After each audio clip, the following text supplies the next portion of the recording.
Swear to God, the little blue dot was showing up basically on top of us. Oh my God. As soon as we mentioned it, into his jacket with the other and pulled out a gun.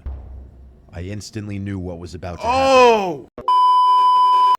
What's good, you guys? My name is ReboundLeader. Welcome back with another video for today, guys. So we're gonna be reacting to road trip horror stories. So as we know, summer is just around the corner. People are getting ready for their road trips, you know, spring road trips or whatever the heck. But if you're doing road trips and of course it's late at night, say GG's. If you see someone in the middle of the road, say goodbye. If you see someone on the side of the road saying, "Can I get a lift?" do not do it. Your life is on the line.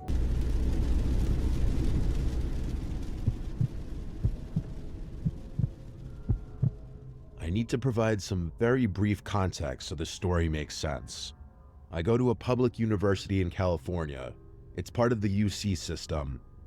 Some UCs like UCLA and Berkeley and Santa Barbara are much bigger, while others like mine are much smaller. Most of the big ones have their own version of what's known as a dedicated tour day, where all the incoming students go to that respective campus to tour it. But really, it's just an excuse for all the current students to throw crazy all-day parties.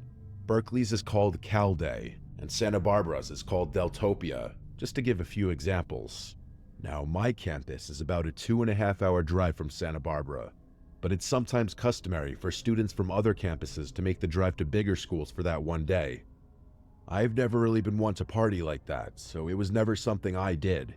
But a few months ago, I realized it was my senior year and I'd never get the chance to go again. So when they asked me if I wanted to come with them to Santa Barbara's Deltopia, I decided to say screw it and just went. We drove down that Friday afternoon, the day before all the major festivities. The car was completely packed out. Hunter was driving, and the other friends joining us were Damon, Benjamin, and Armand. We're all above 6 feet tall, so the journey was painfully cramped, but it went by quickly with some good conversation and music. Once we got to Isla Vista, we spent the better part of an hour looking for parking with no luck. I'm not exaggerating about the parking situation. That's how popular Deltopia is. Just as we were about to give up, Hunter activated his charm and convinced a sorority girl to let us park in her designated spot. We all got a good chuckle out of that. So everything was going according to plan. Hunter's sister is a junior at UCSB, and she agreed to let us all crash on the floor of her apartment. That might sound a little ratchet to some, but during Deltopia, having a place to sleep is practically a golden ticket. Her and all of her roommates were super chill, so we decided to party with them that night, even though Deltopia technically didn't start until the next morning. There's one more thing I have to mention. Hunter is a really friendly guy, and because of that, a ton of people know him. He has this one friend named Amir who's a little problematic. I'm using the word friend pretty generously here. Amir is one of those guys who clings to social circles without ever really being a part of them. He's insecure, loud, oblivious, constantly seeking validation. So Amir is a problem. You need to watch Amir tonight. If you're going out to these parties, watch out for Amir, because he might be doing something stupid. And somehow makes every conversation about himself. And before you call me out for gossiping, Amir has done a lot of messed up stuff to my friends and I in the past. Wow. So I've earned the right. And y'all still want him in your circle? Y'all still permitting this? Crazy. Amir had mentioned to Hunter a while back that he was also going to Deltopia. There was never any real conversation about where he'd be staying or who he was going with. He wasn't part of our plan, and none of us had brought him up on the drive down. About an hour after the crew settled into Hunter's sister's place, we decided to make an alcohol run for ourselves and her roommates. As the 5 of us were leaving the liquor store with our purchases, who do we see but Amir, just standing there on the curb with his hands in his pockets. What? No one said anything. We just kept walking towards the apartment. He sort of fell in step with us, like he'd been there the entire time. The first thing out of Amir's mouth, once we were a few blocks away from the store, was, "Why are you guys so surprised to see me?" Oh my gosh. Was this kid brain dead? Of course we were surprised to see him. Oh my gosh. There was never any plan to meet up with Amir, let alone hang out with him. You're a weirdo. As far as any of us knew, Hunter hadn't even told him where we were staying. Oh, wow. We all kind of ignored him and just kept walking, unsure of how this was going to play out. Things immediately escalated once we got back to the apartment. Crazy. Amir asked if he could use the bathroom at our apartment, Nah. and then ran ahead of us when Hunter reluctantly agreed. Nah. When Hunter's sister answered the door, Amir walked right up to her and said, "I'm staying here," before stepping past her without waiting for a response. Bro, you see what you just did? You just allowed Amir into not even your house, and you're gonna be caught. You just allowed Amir to cause problems in your group, bro. Oh my goodness, who is this dude? We all have that one guy named Amir. We need to block. We want to block him on everything: Snapchat, Instagram, Facebook, everything, bro. Don't even tell him where you're at, cause some reason you will still find it. She obviously didn't know who Amir was, but just assumed he was part of our group. Nah. When Hunter realized Amir had lied to his sister, he was livid. I could go into extreme detail about what happened first, Wow. but here's all you need to know. Hunter told him straight up he had to leave, that he wasn't welcome there, Yep. and that lying to his sister was crossing a line. Good. Amir didn't go quietly. He stood outside the door for another 20 minutes, trying to argue his way back in. Hunter's not the guy you want to mess around with, What? so Amir eventually took the hint and left. Amir's a weirdo. We got wasted after that, and admittedly, Amir was all any of us could talk about. We realized later that night that Hunter had been sharing his iPhone location with Amir, Oh no. meaning Amir had stalked us to the apartment. Oh my But gosh. anyway, the next day was a blast. You're dumb.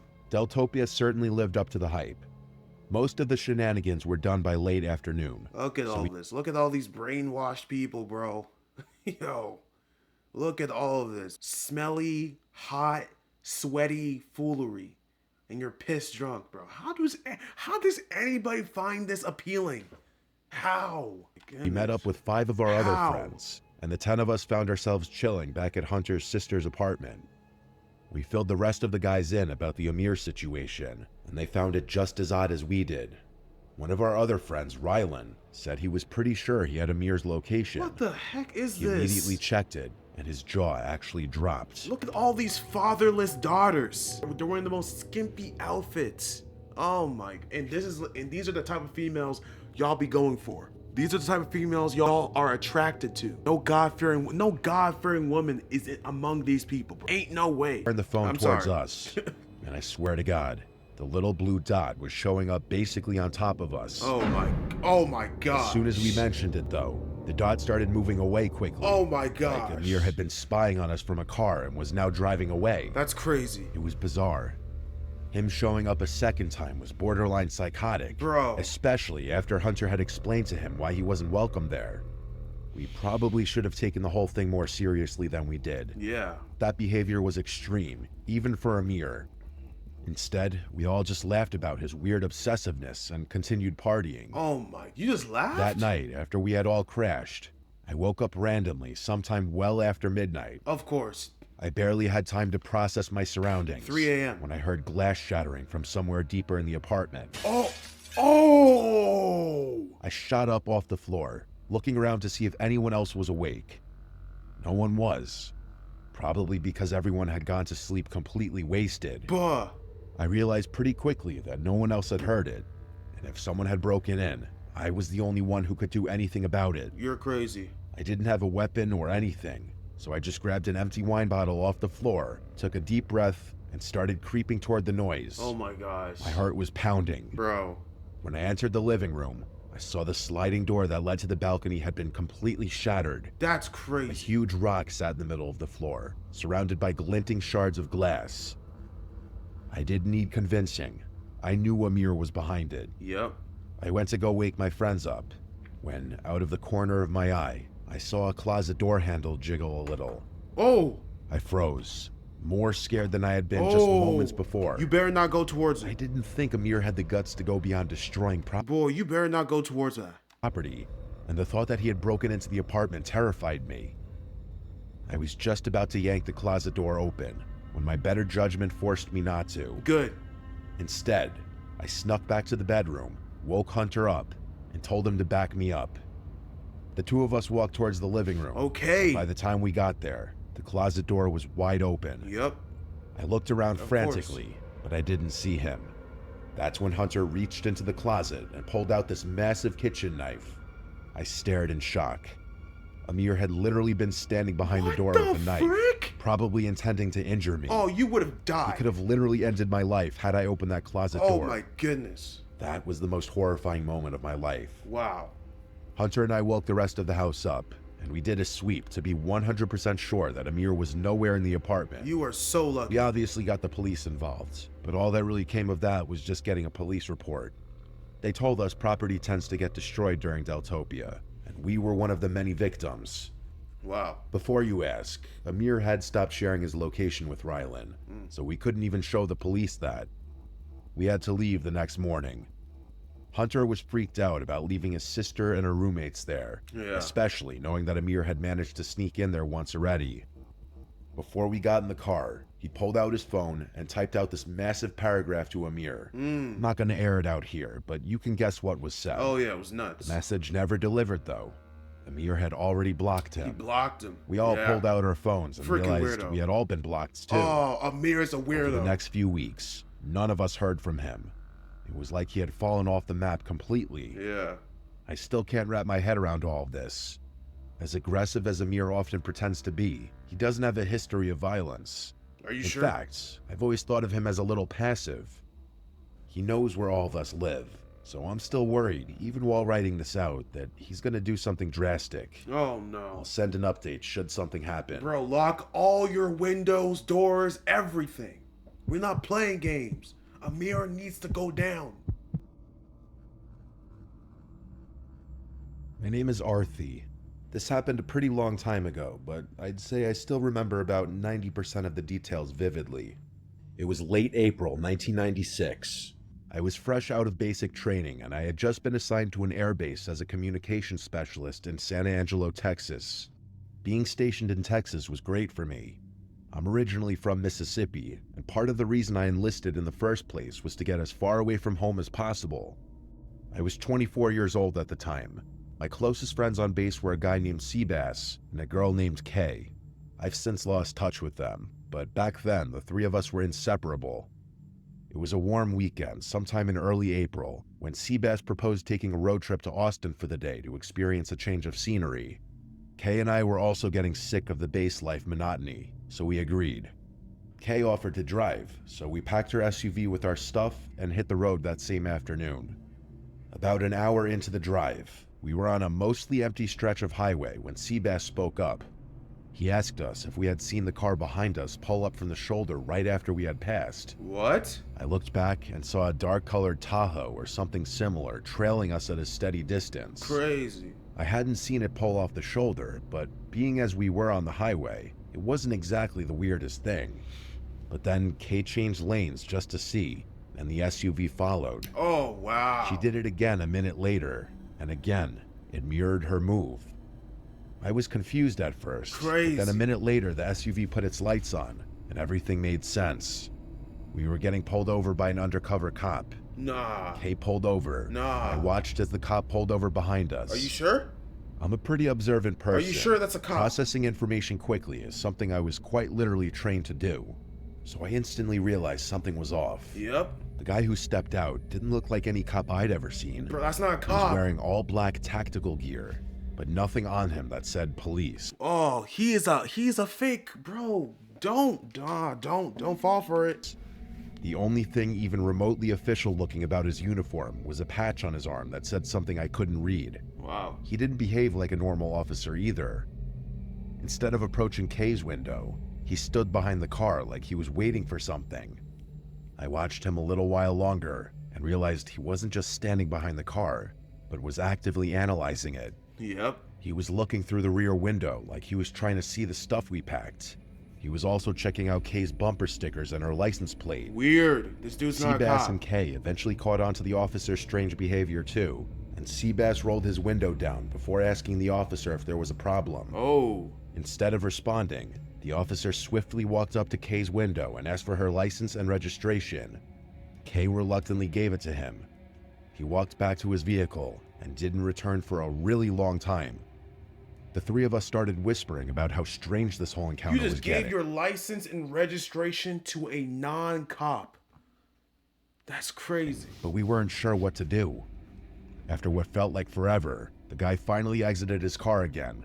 Only this time, 2 other men stepped out with him. Oh. I could feel my heartbeat ticking up, so I did some focused breathing to keep calm. The original officer walked back up to Kay's window and asked her if her father was in the army or something.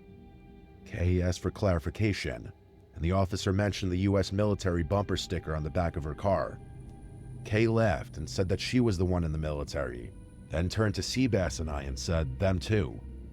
The moment Kay mentioned we were all in the military, I noticed a shift. The guy at her window didn't say anything right away, but his body language stiffened.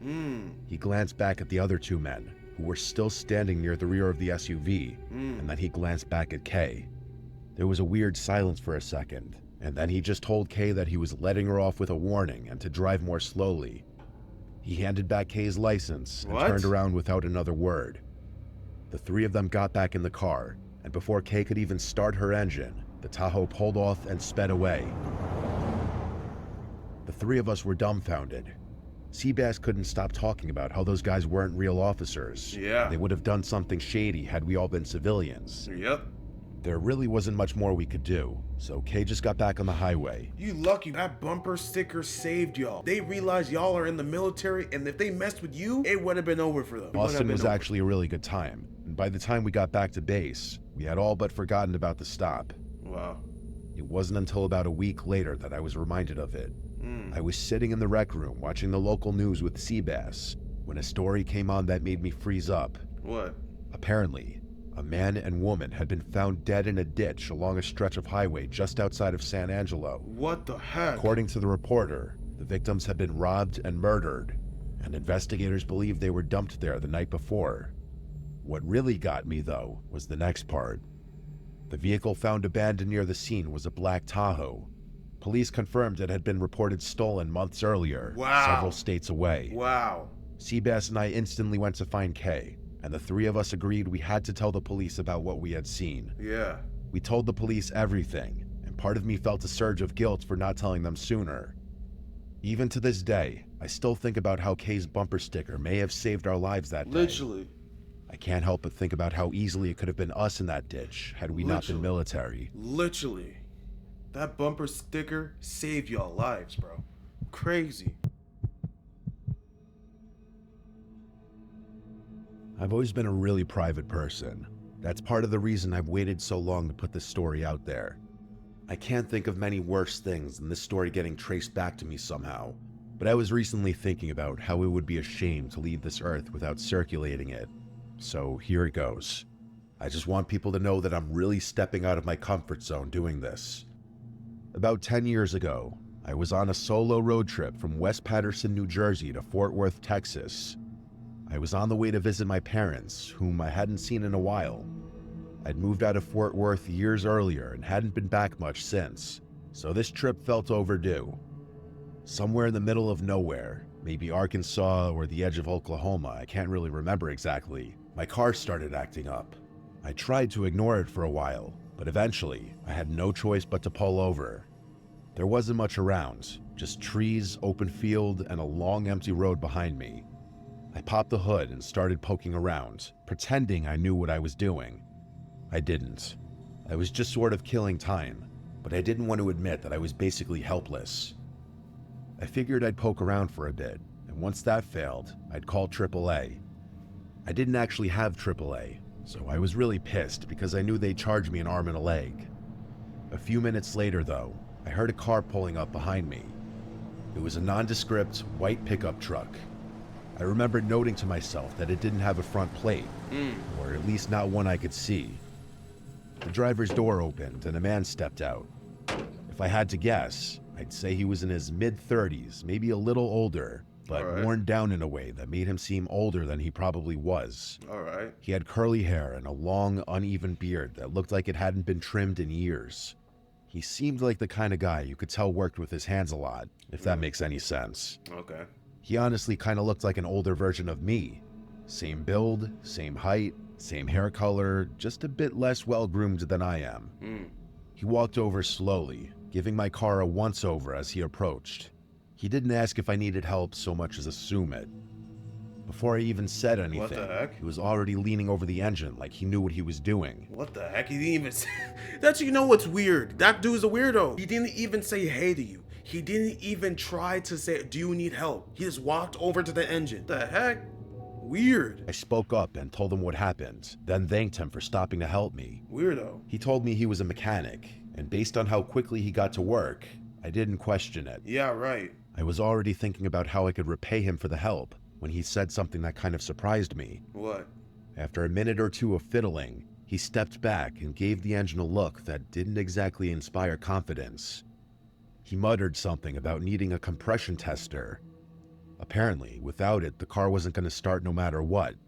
Then he glanced over to his truck and said his friend, another mechanic, might be able to bring one over. I don't know. I honestly had no idea what the part even was that he was Sounds like a talking scam. about. But he seemed genuine, so I believed him. Uh-oh. I thanked him again, and he pulled out his phone, presumably to call his buddy.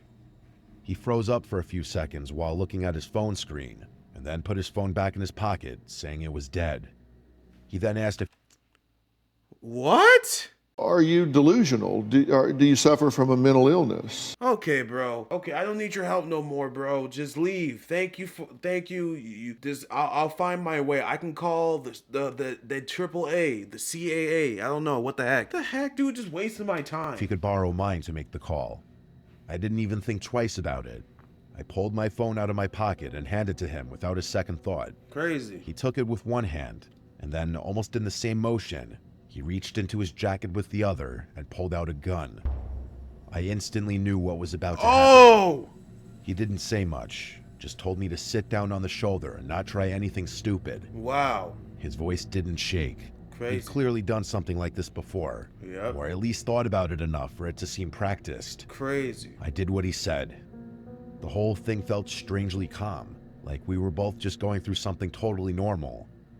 He rifled through my pockets and took my wallet, my backpack from the passenger seat, and even had me show him the password to my phone. Wow. Then he drove off. Wow. That was that. I had literally just been robbed on the side of the road. It's crazy. I know I'm speaking about it calmly now, but you best believe I was livid at the time. I don't think even now I've ever been more angry in my life. Yeah. Unfortunately, I would be pissed. there's more to this story. Much more. What? I'm not going to get into too much detail, but someone eventually did stop and help me. Okay. After getting my car started, they were even nice enough to give me directions all the way to my parents' house so I could do it without my phone. I made it to Fort Worth later that night, and given the circumstances, my visit with my parents was actually really nice. The next few weeks were a blur of canceling cards, replacing IDs, updating passwords, and basically recovering everything I'd lost. It was annoying and time-consuming, but I Yep. eventually squared away as much as I possibly could, and I got on with my life. Fast forward like 6 months, and that's when things started to hit the fan. One day, I got a letter in the mail from some bank I didn't recognize. It was addressed to me, thanking me for opening a new line of credit. Uh-oh. I figured it was a scam at first, or just some Nah. kind of junk It's mail. that dude. But then another one came, He tried it. this time from Best Buy, with a card I'd supposedly opened and already racked up over $1,000 on. The charges were all from a random town in Tennessee. At first, I was more confused than anything, but that's when it hit me. I had forgotten until that exact moment that my social security card was likely in my wallet when I had gotten robbed. Oh my gosh. And now, the guy who had robbed me had everything he needed to become me. Oh man. The next month of my life was a living hell.